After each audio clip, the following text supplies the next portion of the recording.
Buenas tardes. Buenas Pues tardes. de nuevo, una más, dice Ken. Aquí estamos, muchas gracias. Y le decíamos a alguien que se retiró porque le dio pena salir a cuadro. Sí, Y como le dije, no te saque, como decía mi amigo Tomás, no te saque. Porque hay, donde quiera que esté mi amigo Tomás, pues venía él llegando de su pueblo y hablaba pues de manera limitada el español. Él era Mazahua.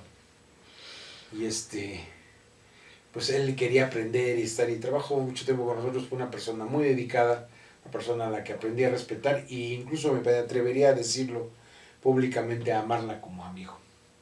Muy buen amigo, y la verdad aprendí a admirarlo por ese tesón y ese amor a querer aprender y buscar el bienestar de su familia, a través del trabajo, obviamente. Claro. Porque él llegó a pedir trabajo y no hablaba ni español bien, ¿no? Pero bueno, terminamos siendo amigos por más de 3 décadas. Qué bueno. Pero sí, nos reíamos, y él no se llamaba Tomás, pero nosotros le pusimos Tomás porque Era feo. tú no me has de dejar mentir, mi hermano. ¿Te acuerdas de la canción esa Sí, de cómo no. Tomás, qué feo estás? Y así le decíamos, qué feo estás, porque estaba bien prieto y todo. Y ya sabes, uno de chamaco pues es carrilloso, ¿no? Y híjole, ahí había un canijo que le cargaba mucho el café, hasta que un día él agarró un palo que estaba por ahí mal puesto y le zorrajó un tamaño aquel, y se dejó de estarlo jodiendo, ¿no? Pero por mal nombre se le quedó el Tomás, y ya todo el mundo le decíamos Tomás, y él le decía que le gustaba el nombre, ¿no? Que le gustaba su nombre, pero cuando entendió no sabía por qué. sí, cuando entendió que era una mofa, pues como que se molestaba, pero pues pasó el tiempo y pues le seguimos diciendo Tomás, ¿no? Se fue adaptando. Ajá. Él sí, fíjate, qué loco el asunto. Él en vida llevaba el nombre de Armando Valencia, hijo natural. Porque también no me dejarás mentir, antes sí los registros permitían que cuando era hijo natural nada más tenían el apellido de la madre. Nada más. Y era así un solo apellido. Y nosotros terminamos diciéndole Tomás, porque hablaba su lengua mater, y luego le preguntas cómo te llamas, y contestaba, pero pues yo creo que en su lengua pues le decían de otra manera, o tenía otro nombre, ¿no? Porque ya es que luego pues tienen estas cuestiones. Y pues ya nosotros aquí en el trabajo le pusimos Tomás, ¿no? Y pues bueno, este tipo de detalles, y haciendo acopio de esta mención, quisiera derivarlo en la plática de hoy con relación a cómo las amistades nos marcan y a veces hasta nos definen. Porque, pues decían nuestros abuelos, dime con quién andas y te diré quién eres. Pero también de todas estas gentes, ¿qué tanto aprendimos? ¿Qué tanto entendimos? ¿Qué nos legaron como amigos? Yo creo que bastante, porque yo tuve la suerte de que mis amigos fueran mayores que yo en su gran mayoría. Y siempre había algo que aprender de eso, algo que nos dejaban. En muchos de los casos fueron nuestros maestros y dejaron huella. Yo creo que en ese sentido fui muy afortunado, porque repito nuevamente, mis amigos eran siempre mucho mayores que yo, mucho mayores que yo. Algunos profesionistas, otros obreros, pero siempre dejaron algo. Y dejaron, aparte de ese algo, un buen sabor. Aparte del aprendizaje, de lo que nos pudieron legar, un buen sabor. Todavía, el día de hoy, lo recuerdo, y lo recuerdo con mucho gusto. Yo tenía un amigo que se llamaba José Game Uchipil, y él era un tanto extrovertido, porque se dedicaba a la venta de chácharas, de revistas, de fierro, etc. Pero también era un gran coleccionista de monedas, y hacía sus giras por Centroamérica en un jipecito que tenía.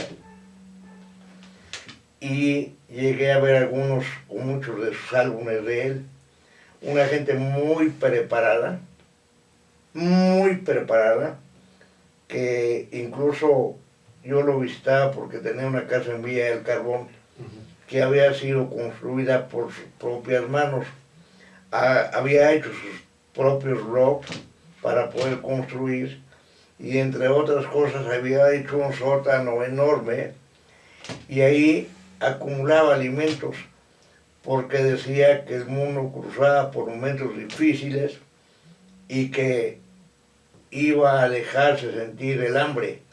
Por tal motivo, él acumulaba lo que podía, que consideraba que iba a ser duradero, que no se echaba a perder, y nos dejó escuela, pues, hizo su casa ahí, hizo un pequeño castillito. Y vestía como gambusino, con la camisa rota, el pantalón igual, pero era un hombre muy trabajador, y desde luego, para mí era un sabio, de tal forma que él dejó paso, dejó huella por su paso en esta vida.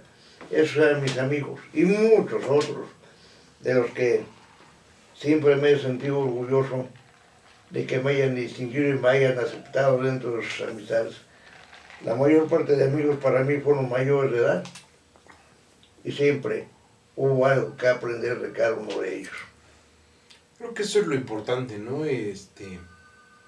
Las andanzas, las aventuras, las anécdotas y las enseñanzas como consecuencia de todo lo mencionado, y además las que en específico se dieron, porque pero yo también, o sea, prueba de ello es esta amistad que tengo contigo y que Gracias. pues es pues si no longeva, es verdadera y es actual.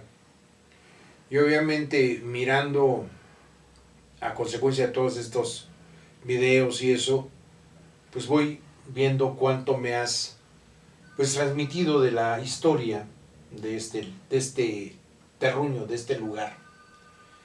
Y a consecuencia de muchas de estas cosas, pues vamos sacando conclusiones y vamos entendiendo muchas cosas. Porque mencionábamos fuera de cámara cómo las culturas influyen y condicionan muchas cosas. En la mañana hablaba con alguien de estas circunstancias y las diferencias que hay entre asiáticos y orientales, que hay entre occidentales y americanos, y todo esto. En algún momento hablando con Pablo Moctezuma, estábamos discutiendo porque venía yo regresando de España y me dijo cómo me había ido, porque me había invitado un amigo porque iba a haber unas ceremonias por una situación ahí que hubo con ahora sí que una gentes que habían sido importantes dentro de nuestras vidas. Y obviamente que como todos, pues las vidas se extinguen, porque así es, somos mortales. Entonces me invitó para ir a las ceremonias fúnebres de estas dos personas que en vida yo adoré. Me di a la tarea de ir a acompañar a mi hermano por elección, ir a esas cosas, a esas pompas fúnebres. Llegué al templo, a donde se hicieron los servicios, pero resulta de que aparte de todo coincidió con que era una fiesta patronal, ayer una fiesta. Pero cuando regresé me dice Pablo, ¿cómo te fue? Le digo, pues yo no puedo decir que a toda madre, pero sí te puedo decir que vengo habiendo aprendido y visto algo más en mi vida. Y le digo, ahora entiendo perfectamente entre ceremonia religiosa y fiesta religiosa. Le digo, y derivado de eso, me he dado la tarea de ver algunas otras cosas. Y me dijo, ¿y ahora con qué me vas a salir? Y yo le dije, mira, tú te quejas porque yo tengo amistades con algunas otras personas de otros países, pero eso es aparte, le dije. Sin embargo, fíjate, yo lo que empecé a entender, y lo entendí por la comida, será porque soy un tragón, pero voy y vengo a un corte. Soy un tragón, entonces me dice, pues sí se te nota, ese día estábamos echando taco ahí en la casa, que es la casa de todos ustedes. Gracias. Y me dice, "Era, ¿con qué vas a salir?" Dice, "Siempre sabes con tus tarugadas." Bueno, lo dijo con otras palabras, ¿no? Pero bueno. Y le digo, "Mira, Japón, su base alimentaria es arroz. O sea, el oriental es arroz. El occidental es trigo. Y el americano, bueno, en este caso el mexicano, siendo específico, le dije, es el maíz." Le digo, "Tú creo que entiendes algo como historiador de estas cosas." Y me dice, "¿De qué?"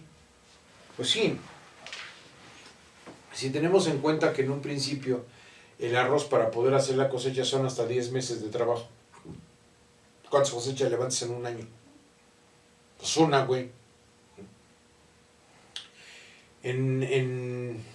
Ahora sí que Occidente, en Europa, pues la base es el trigo, ¿sí? ¿En cuánto tiempo levanta la cosecha de trigo? De 6 meses a 8 meses. ¿Cuántas cosechas levantas? Cronológicamente podrías decirme que 2, pero no, porque en el invierno no se te da, cabrón. Entonces, una. Y en América podemos levantar 2 o hasta 3, si es tierra de riego. Porque el maíz es rapidito, papá.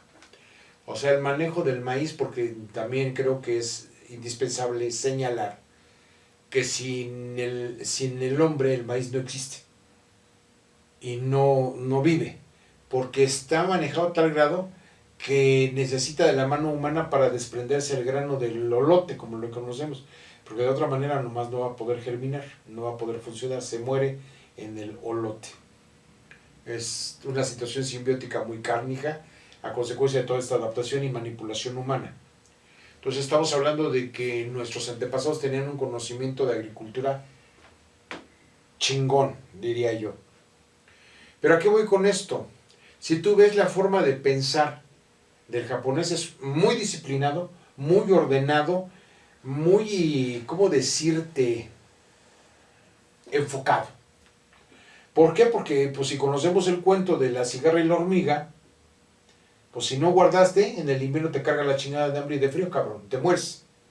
Entonces ellos tienen que ser exageradamente disciplinados y ordenados para poder sobrevivir a los inviernos que no son nada ligeros. Las nevadas se presentan y de manera tremenda.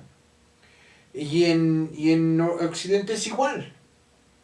Pues ellos tenían que ver que, pues tan es así que, ahora sí que Portugal cuando le pone la traba a Holanda, le quita la sal. ¿Por qué? Porque salaban las cosas para conservar, porque en aquellos tiempos no había refrigeradores ni latas, no se envasaba al vacío y pues las cosas se podrían. Entonces buscaban salar las cosas para poderlas preservar. Y qué bueno, porque amo el jamón serrano. Entonces, si tomamos en cuenta esto, vemos cómo trabajan, cómo son las cosas, cómo su cultura los va haciendo entender y tener disciplinas y formas férreas. Y aquí teníamos tanto y teníamos chance pues para dedicarnos al desmadre y las fiestas. Por esto redondeo esto, para cerrarlo, y resulta de que aquí sí tenemos fiestas patronales y son el jolgorio y hasta el torito, los castillos, los puestos con un chingo de comida y el baile y la lotería y la. Pero tú vas a una de las otras y son ceremonias religiosas. Porque religiosamente tienen que llevar un orden, porque si no, se mueren. ¿Por qué? Porque el invierno es cabrón y no te va a perdonar la vida. Si no tienes calefacción actualmente y si no tienes que comer, te llamabas. Y fue. Y entonces tienes que estar consciente. La vida los obliga a ser así. Y la vida nos puede permitir ser así, como nosotros. Porque, híjole, creo que las más de las veces somos unos desmadrosos. Claro, aunque también aquí las fiestas patronales tienen sus propias formas y sus propias costumbres dependiendo. Son identidad. Del lugar. Uh-huh. Del lugar. Partiendo de esa base, pues también hay cambios. Uh-huh. No todas son iguales, ¿no? Lo que se celebra hoy en Santa María Maninalco, por mencionar a nuestro amigo que se acaba de ir, uh-huh, difiere mucho de lo que es en Tullehualco, de lo que es en Mixqui, por ejemplo. Lo que es en Iztapalapa. Sí, sí. En donde, por cierto, en Mixqui sus fiestas son un tanto raras de entender, toda vez que llega la festividad y la gente se va al panteón para comer en el panteón, para tomar sus alimentos, para estar cerca de sus difuntos, y toda esa cultura cambia totalmente, ¿no? Sí, pues esta situación que aquí dimos por llamar sincretismo.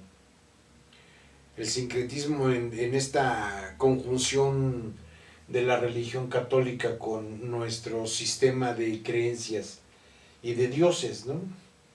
Hace unos días investigando un poco sobre el pueblo tepaneca particularmente, porque por ahí viene algunas cosas que iremos dando a conocer, porque sí quisiera yo hacer alusión y presunción de que tanto tú como tu servidor estamos propugnando por un movimiento de preservación de identidad cultural. Claro, claro. Y en ese sentido, pues, ahora sí que vamos con todo. Y vamos a empezar a tomar acciones dentro del ámbito artístico y cultural por la preservación de nuestra identidad. Y vamos a empezar en Azcapotzalco. Por supuesto. Bueno, tomando esto en cuenta, yo me di a la tarea de investigar algunas cosas de las cuestiones tepanecas. Y pues ya logré identificar cuáles eran sus dioses, cuál era el dios principal, cómo estaban. Eso me da muchas cosas a saber, ¿no? Porque pues yo creo que pues hasta hace tiempo, un poco atrás, pues yo desconocía muchas cosas, porque por ejemplo dentro de los 8 pueblos que salen de Aztlán, uno era el Tepaneca, y llega y se asienta aquí. Y pues tuvimos un imperio de tepanecas de 300 años, que obviamente cuando se hace fuerte y se crece y todo, pues es durante el periodo de Tezosomoc, y que lamentablemente su hijo pequeño, Mastla, lo acaba, por cuestiones políticas mal llevadas. Eso pues a mí me hace muchas puertas de interrogante. ¿Por qué? Porque pues puedo hacer simis o puedo hacer contrastes con la historia contemporánea, y te das cuenta que las cosas se repiten muchas veces. Son cíclicas, aparte de todo, la situación de intereses, porque creo que es eso, han sido de siempre. Se da justamente con Tezosomoc, con los hijos de Tezosomoc, hasta llegar al homicidio incluso. Sí, porque más la mata a su hermano. Así es, y no eran más que intereses que hoy a través de los años, a través del tiempo, siguen repitiéndose. Sí, y él provoca el colapso al duplicarle los tributos a los pueblos, ahora sí que de Texcoco, de Tacuba, y a los mismos mexicas, o sea, sí, por eso, o sea, aquí entonces se hace la triple alianza, y entonces vienen los de Tacuba, vienen los de Texcoco y vienen los de Tenochtitlan, y le rompen toda la M, y terminó de ser el que cobraba a pagar tributo. Así es. ¿Por qué? Porque así es la historia, y así es diría yo, la naturaleza humana. Pero pareciera que no aprendemos de todas esas cosas. Pues, lamentablemente. Se voltea la tortilla y órale. Pero pues, el otro día, precisamente, ¿qué crees que me di cuenta de una cosa, compadre? Ya ves que me encanta la cocina, ¿no? Y el otro día le digo a una amiga, le digo, oye, pues caliéntate las tortillas en lo que yo guiso y todo eso, pues échame la mano, ¿no? Pues obviamente en esa situación de que, bueno, tú que has estado en la casa, que es tu casa, pues Gracias. sabes que todo lo hacemos entre todos, y ahí estamos. Me decía ayer un muchacho que dice que quiere ser mi alumno. Yo no soy maestro, ¿no? Yo soy artista plástico, muralista, ¿no? Y le digo, ay, y me dice, pues es que parece como una hippie. Le digo, ¿por qué como una hippie? Le digo, no chingues, cabrón, eso quedó en los 60s, ¿no? Dice, pues es que aquí todos tenemos que hacer algo. Le digo, sí. Le digo, y lo peor de todo, lo que tenemos que hacer de manera constante y permanente en esta casa es aprender. Y le digo, ¿te acuerdas de fulana de tal? No digo el nombre. Y le dije que calentar unas tortillas, y la muy burris, ay, pinches tortillas están refrescas, todas se pegan. Y le digo, ¿qué no sabes que las tortillas tienen lomo y panza? Y se me volvió a ver con una cara de sorpresa, de intrigancia. Y me dio mucha risa porque me di cuenta que toda la vida ha comido tortillas la chica esta, pero en su vida había calentado una pinche tortilla. Y no sabía que, pues primero se pone en el lomo para que ya que esté calientita, para que la voltees y no se te quede pegada del comal, ¿no? ¿Por qué? Porque igual la sacas del refrigerador y está como húmeda. Y todo ese tipo de detalles, pero voy a un corte y regreso para continuar con la tortilla. Y más que evidenciar la cuestión del desconocimiento, que aunque comió toda la vida tortillas, y por lo que vi nunca se metió a la cocina, es esta cuestión de que cuánto podemos aprender uno del otro. Hasta aprender a calentar tortillas, claro, tiene su gracia. Claro. Y eso me gusta porque lo que tú mencionabas al principio de esta plática, de tener a un mayor que nos pueda, pues, iluminar un poquito el camino, ¿no? Porque a veces tú crees que ya la hiciste y que es fácil, que, ay, o sea, la volteo y ya, pero no, tiene una forma y un porqué. Claro. Pero hasta que no estás ahí y no lo pruebas o no lo haces, pues es como pasar de noche por fuera de la escuela, ¿no? Bueno, yo pues un poquito de los amigos que tuve y que todos fueron mayores que yo en cuanto a edad y por supuesto pues en cuanto a conocimiento, porque de ellos siempre tuvimos algo que aprender. De tal manera que hablaba yo hace un momento de José Gamuchipi, aquel amigo que era un letrado, era un hombre culto, era un hombre preparado, y que nadie podía imaginarse a la gente que tenía enfrente ahí en su negocito, la calidad de persona que era tan preparada. Y que puedo presumir todavía de un legado que me dejó hace más de 60 años, más de 6 décadas. Y digo esto porque lo mantengo vigente, porque siempre los mayores tuvieron algo que enseñarnos y nosotros mucho que aprender de todos ellos. De tal manera que pues yo quiero rendir tributo a todos ellos que ya no están con nosotros, pero que dejaron escuela. Dejaron ejemplo. Y que dejaron escuela aparte del ejemplo, porque finalmente algo nos dejaron mediante su escritura. Sí, es que cuánto me lega, no sé, el simple hecho de convivir con alguien mayor. Deja de que por escrito, deja de que te dejen una herencia millonaria, como es la ilusión de mucha gente. El hecho de que te transmitan y te están legando con el ejemplo, con el amor, con el, ¿cómo decirte? Trabajo, porque no hay ninguna otra palabra que cambie eso. El trabajo, porque tú ves a esa persona y te das cuenta de cuánto trabajo hay atrás de él para haber llegado a los 80 años y llegar de cierta forma honrosa, decorosa, millonaria o circunstancial, ¿sí? Circunstancial, digo yo, a veces es terrible porque, pues imagínate llegar a una etapa adulta mayor en la que, híjole, andes viendo a ver quién te socorra, que pues lamentablemente todos pasamos por esos momentos, que tenemos crisis, ¿no? Por enfermedad, por lo que sea, por una mala decisión. Pero son momentáneos, pero cuando tú realmente no fuiste capaz de prever que la edad te iba a alcanzar, está cañón. Y es allá donde creo que debemos hacer acopio de todo lo que vemos, de todos los que conocemos. Lo mismo aprender del letrado, del culto, como también del inculto. ¿Por qué? Porque pues, todos nos enseñan. Esa es la herencia que nos dejan justamente. No quiero pensar que definitivamente la herencia sea lo que todo el mundo piensa, en el aspecto de bienes, de dinero, de chequera. Sí, una cuenta de banco, una propiedad. No, la herencia que nos están legando en cuanto a sus conocimientos, en cuanto a la enseñanza. El ejemplo de vida. El ejemplo de vida justamente de ser un momentito de la edad que se puede llegar si tenemos suerte, pero no queremos que nos ocurra lo mismo, de estar mendigando, de estar a expensas de los demás, no. Esa escuela nos la dejaron ellos y debemos aquilatarla y prever por las dudas.